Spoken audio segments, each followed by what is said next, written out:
ਲੋਹੜੀ है जी रुत परतन का जड़ा है इस्तकबाल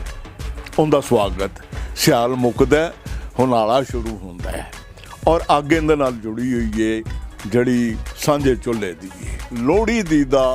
तलक जड़ा है उस वेले दे नाल है जिस वेले अग सांझी सी चुल्हा सांझा सी और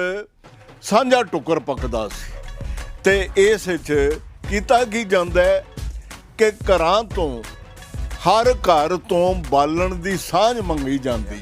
तो बच्चे टोलियां की शक्ल दे विच जमगटियां की शक्ल दे विच घरों घर जाके आवाज़ देंदे सन दिओ पाथी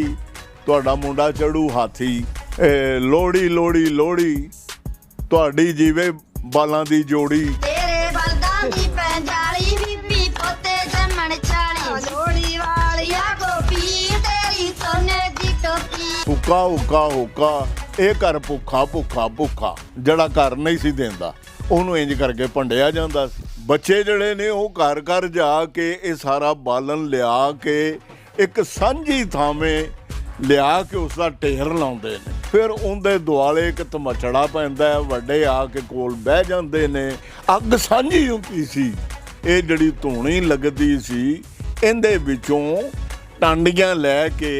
ਅੱਗ ਲੈ ਕੇ ਆਪੋ ਆਪਣੇ ਘਰ ਲੈ ਜਾਂਦੇ ਸਨ ਔਰ ਚੁੱਲ੍ਹਿਆਂ 'ਚ ਦੱਬੀ ਜਾਂਦੀ ਸੀ ਜੇ ਕਿਸੇ ਦੀ ਅੱਗ ਬੁੱਝ ਜਾਣੀ